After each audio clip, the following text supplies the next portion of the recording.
Hello and welcome to Asking for a Trend. I'm Josh Lipton, and for the next half hour, we are breaking down the trends of today, then on new stocks tomorrow. There's a lot to keep track of, so we're focusing on what you need to know to get ahead of the curve. Well, President Trump's push to cap credit card interest rates rallying banks, but could save consumers billions. According to one estimate, Trump wants a one-year cap on credit card interest rates of 10%, starting on January 20th. JP Morgan warning it would significantly change the credit card business. Here to sort out what those changes may look like, let's welcome in now Bankrate Senior Industry Analyst. That would be Ted Rossman. Ted, it is great to see you. Maybe start here. Can you just walk us through the math, Ted? You know, the average cardholder, I'll let you pick out the balance and interest. How much could folks actually save if this went through? You know, can we put some numbers on this? In theory, people could save a lot of money. The average credit card debt load is about $6,500, according to TransUnion. And the average interest rate's around 20%. So if you make minimum payments towards $6,500 at 20%, you're in debt for 18 years and you end up paying more than $9,000 in interest. This 10% cap would definitely help. Now, it would be only 1 year, and it's apparently something that would need congressional approval. It can't be done by executive order. So there's a lot of asterisks attached to this. The financial industry also says that they would have to cut way back on access to credit if this kind of thing were to pass. So there's a lot of unintended consequences. I actually think a better approach would be to take matters into your own hands, get a 0% balance transfer card, and try to pay the debt off that way. You mentioned an important point there, Ted. I just want to circle back on it, because that is an argument someone brought up, and you know this, against this. If you have a rate cap like this, so the argument goes, what you're going to really do is restrict access to credit, and I'm curious to get your take on that. One, do you agree with that? And two, if you do, who would feel the brunt of that immediately? Yes, that's something I've been hearing across the industry, something that would most squarely impact people with lower incomes and lower credit scores. Because credit cards are really all about risk management. It's a pretty amazing loan if you think about it. It's this open-ended credit limit that you can use pretty much anywhere, anytime, on anything. Lenders have to price for risk. It's unsecured debt. There's no home or car on the line as collateral. They worry people aren't going to pay them back. And right now, about 3% of credit card balances are delinquent. Another 4% are in charge-off status. So basically 7% are either late or in default. That's their big worry. So I've seen estimates like the Electronic Payments Coalition did a study with the Missouri Bankers Association. They said somewhere between 82 and 88% of credit card holders could lose some or all access to credit if this kind of thing were to pass. 10% is a really low cap. The average is 20. Many people are paying 25, 30, even more. I mean, to find a credit card under 10%, that's a very niche option offered by a handful of credit unions to people with really good credit. The other thing, Ted, is, if this happens, banks don't make as much on interest. They're going to try to make that back. And I'm curious how you think they may try to do that. Would it be higher fees, fewer rewards? What do you think? This would really revolutionize the credit card industry, and not in a good way, I would say. I know we don't want you paying these high interest rates, but like I said, you can pay in full, you can get a 0% balance transfer, you can follow some other payoff strategies, work with a reputable nonprofit credit counselor. I just think the cutbacks would be so severe that if that many people are losing access to credit, well, then what? People need credit for groceries and car repairs, and we don't want long-term debt, but we also don't want you turning to a 400% payday loan. So I feel like there does need to be a trade-off here, and credit does fill a useful role in the ecosystem. So if this kind of thing were to pass, I don't think it will, but if it passes, I just think that there would be huge cutbacks in access to credit. Rewards would probably be decimated as well. Other fees would probably go up. Maybe these big banks who are making less on credit cards would charge more for auto loans, mortgages, bank accounts. I really feel like the effects would be widespread. Let's say, Ted, I'm a viewer, I'm watching this. I am dealing with, relatively high interest rates. Any advice, Ted, tips and tricks, what I should do here? Should I sit tight and wait to see, hey, how this all shakes out? I would say take matters into your own hands. Make your personal credit card rate 0. You can pay in full. I know it's easier said than done, but half of cardholders already do that. If you can't pay in full, there are 0% balance transfer cards available for up to 24 months. You could get a card like the US Bank Shield Visa. 2 years interest free is amazing. Like back to that $6,500 average debt load example, you could pay less than $300 a month for 2 years and be debt free, interest free. There's no free lunch. I mean, these cards do have interest rates that go way up after the 0% term ends, but use that time to your advantage, or work with a reputable nonprofit like Money Management International who can bring your rate down to 7% over the next 4 or 5 years and really attack your debt that way. I just think the price control approach would have a real negative set of unintended consequences and would also set a bad precedent for other industries. Price controls don't feel like the way to go. Ted, so good to have you on the show today. Thanks so much for your time. Of course, thank you. Well, it's a new year, and there's a lot ahead to keep track of that is affecting your wallet in 2026. So let's welcome in now Yahoo Finance senior columnist Kerry Hannon, who can help break down the financial must-dos to make room for your non-essential spending wish list. Kerry, great to see you. So you offer us here, Kerry, a finance to-do list for 2026. And there's a few items just for January alone here, Kerry. So create a spending budget. You talked about an emergency fund, review your credit report. Is there one item there, one task in particular, Kerry, just for January, maybe I should really prioritize if I want to set myself up for a financially healthy 2026? Yeah, Josh, I think the one thing that people neglect to do is to kind of take a minute and look backwards. And when you get those end of the year credit card statements that show you how you spent your money in 2025, it can be really eye-opening and a bit scary. They don't always have it in the right buckets, but when you get a sense of how you actually spent your money the previous year, you can spot areas that you're like, whoa, I do not need to go out to dinner so much, or whatever it might be. You can find ways to find savings right there by just understanding how you spent the previous year. The second thing that's on this list that's really important is make sure you have an emergency fund, because honestly, you don't know what's lying ahead in this year, and you could have some sort of medical thing that needs to be taken care of. You don't know precisely what that might be, even something that happens at your home or what have you. But if you have an emergency fund, you have a little cushion and a little peace of mind, and now's the time to make sure you have that set up. What about retirement contributions throughout the year, Kerry? Walk us through how we should be thinking about that.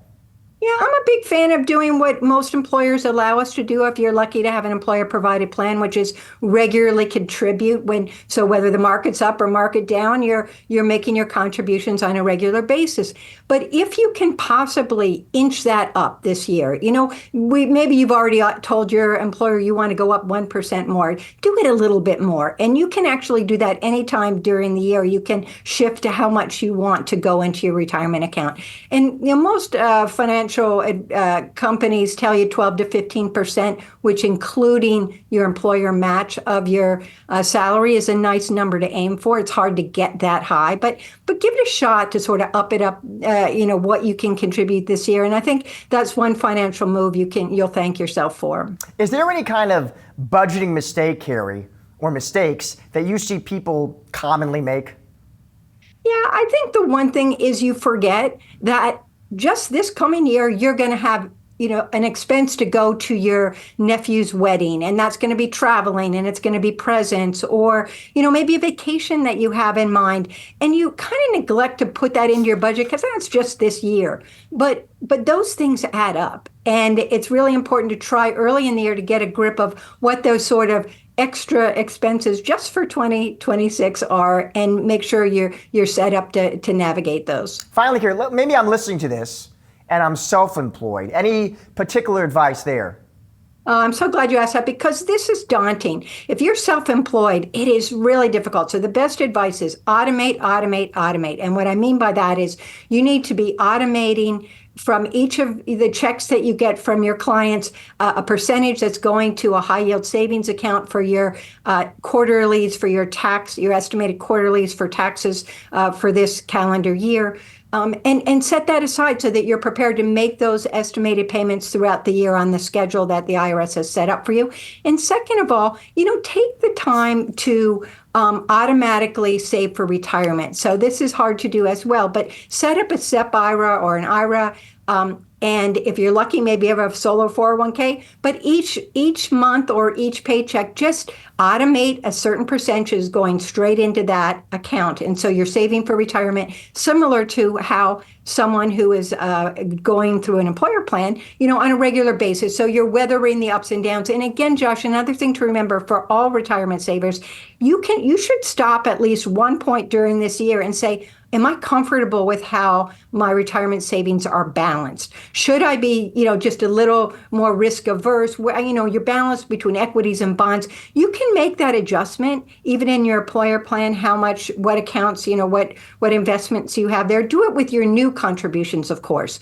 But this is a way to sort of, if the market starts getting rocky this year, as we've seen in, over time, that it's not always smooth sailing, then you're a little more comfortable. Kerry, as always, great to see you. Great to be here. Stick around. Much more Ask for a Trend still to come.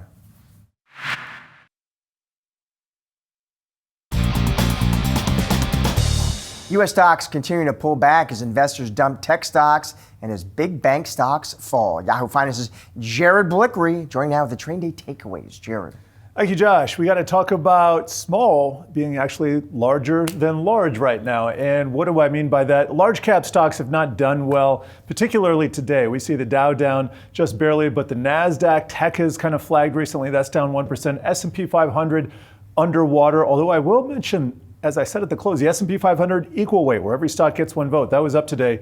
Meanwhile, Russell 2000, that is a small cap engine, that was up 0.7%. S&P 600, that's another measure of small caps, up a little bit less than that. And the S&P 400, which is the mid caps, that was just barely green there. But one of the things that was sticking out to me as I was going through all the markets after the bell, and by the way, just take a look at this red, all these mega caps pretty strongly in the red there, was if we go to the sector action and look at a 3-day view, that's basically week today through Wednesday, look at the top sectors. Staples, consumer staples, XLP, is up 5 days straight, and it's has the best 5-day support, best 5 days since I think April of 2020. So we're talking about going on 5.5 years here. And when you see consumer staples really outperforming the rest of the market, that's kind of a warning flag. So that's one thing. Then you look at energy, real estate, utilities. Those are all the defensive sectors. You could throw healthcare in there. That's at the bottom left.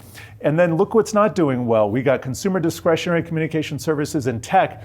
Those are the 3 mega cap sectors, all of those in the red. And then you got financials in the red. Well, financials have been down 4 days straight, and we just started earnings season. JP Morgan started out 4% down. That was Tuesday. Anyway, it's not looking good when you start earnings season with the first performing sector, the first round of earnings kind of leading to this kind of performance. So all in all, I'm just saying this is a kind of a yellowish to orange warning flag that we're looking at right here. I feel like we would be remiss if we didn't mention the metals. Yeah, because you want to see some green here. So I'm wondering, when are we going to see triple-digit silver? I don't think that's even... What are we, 90, I think now? Yeah, it's 91, 92. Yeah. So we're real close. That could come in another day or so. So let's take a look at the futures. Might as well leave it on 3 days. Silver's up 10%.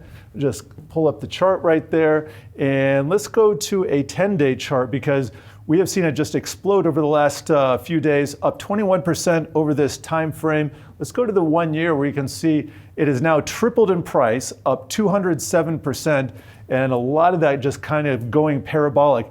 Now, to those who say, well, this is, you go up this fast, you have to go down this fast, what I would say is, you can extend this chart all the way back to like 1980. You'll find another $50 price level. This market was consolidating for 40 years, and then it broke out. Mm-hmm. So I think the parabolic move has room to run. What about digital gold? Let's do that real quick as well. I'm just going to move over to crypto. Bitcoin is looking pretty bullish now on the short-term trend. This is a max chart. Let's put this down to a 1 year. And what I mean by that, well, that's a little bit too much. Let's do 3 months. And here we have this low, and it's hard to see on this chart, but we are stair-stepping higher, and we finally broke this resistance area right here.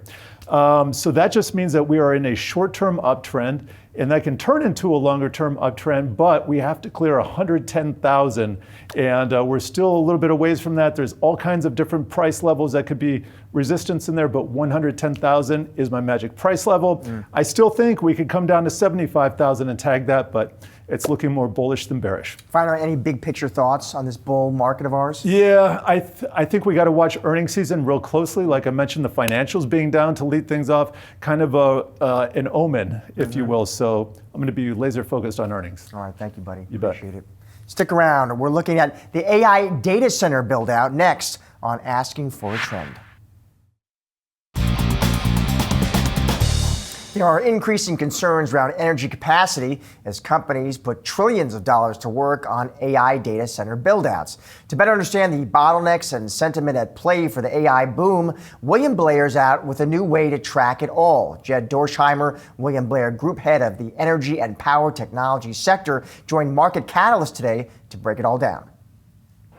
The reason why data centers are so important from our perspective, it's a great proxy because it's about 55% of load growth in the US. So if you want to kind of understand what does the grid demand look like, data centers are a great way to do that. So our index, which a neutral would be 50 and the best would be 100 and the worst would be 0, we take 3 different components. So first is data center demand. So we scrub 6,000 different projects that we get from Atereo that we subscribe to. So we're looking at satellite imagery, we're looking at water permitting, we're looking at power permitting, we're looking at funding. And those month over month, as those planned, we down select to about 1,963 that go into either active or in construction. And then that contributes about 35% of the score. So the month over month, how many basically of the funnel are going into either active or in construction, kind of checking those boxes. Then we have the supply side. So that becomes our demand side. Our supply side becomes the nat gas turbine. So most of this, all of this requires firm baseload. So you can kind of exclude wind and solar from this analysis. And so then we look at, have a proprietary power forecast that we use the McCoy data from is a kind of the basis. And we look at that on a quarterly basis. So what is that doing? That's another 35%. Then we actually have a proprietary survey that we have all of the hyperscalers are part of. So we have a blind survey that we go out and we get that back. And this has a series of different questions in terms of what's the likelihood of the project moving forward, funding, et cetera. And that's about 30%. And all of that rolls up into a simple, easy to understand and digest metric for investors that we hope will become the standard and help people understand what is this trend doing. And I'll pause there, but I think this is a really, really important development and study. So what does 78 tell me right now? It tells you that it's still really positive, but in the last couple months, you've come down, so it's not as positive as it was. And so that makes sense. Look at the credit default swaps for Oracle in terms of funding's become a bigger deal in terms of AI. And power remains the key issue. So, you're seeing President Trump tweet about these things or talk about it on Truth Social, I guess, in terms of, a BYOP, bring your own power. You're seeing Meta sign these types of deals with different nuclear suppliers. So you're seeing all of these different movements in here, and how do we get power? And why is that so important? Because you actually have some data centers that have already been built and they're dark. They've been filled out in Santa Clara and they can't get power. So if you underwrote that IRR basically goes to 0. And that's why power is becoming, electricity, when I say power, is becoming the most important factor in all of this. And the data centers that aren't dark, as we know, have affected electricity prices, right, Jed? I mean, that's, so now you get this public backlash about power, about water as well, but your bailiwick is power. And so how does that play into the index or just the general, vibes, for lack of a better word, around the industry? So yes and no. This becomes much more complicated. So, In the late 90s, we went through a deregulation process for only the capacity market. So you have to understand how the grid is actually structured. And then when you kind of look at renewable portfolio standards and what's imposed on some of those utilities, there's different costs for transmission, distribution, and variability. So we published another report called The Power Behind AI about 2 years ago. So we're well in front of this curve. It was a statistically significant study looking at 538 different analyses. And so that data set, we saw that over 10% of your ISO, so the US is split up into 14 of these different ISOs across the country, or balancing authorities. With the PJM, you might hear about that. That's the largest and the most dysfunctional. As you get higher variable assets on that grid, the variability comes at a real cost. And that's actually what's pushing up prices. Certainly data centers are having an impact. I don't deny that. But what you're actually seeing is, if you look at, in our study, we have a heat map, you're actually seeing the data centers that are going in areas that have some of the lowest pricing. And so, yes, that is having an effect on pricing, but you have an equal effect in terms of, where's pricing the highest? It's California, Hawaii, New York, Massachusetts. So you're kind of seeing these areas where you have high renewables, high prices. That's a wrap on today's Asking for a Trend. Have a great night.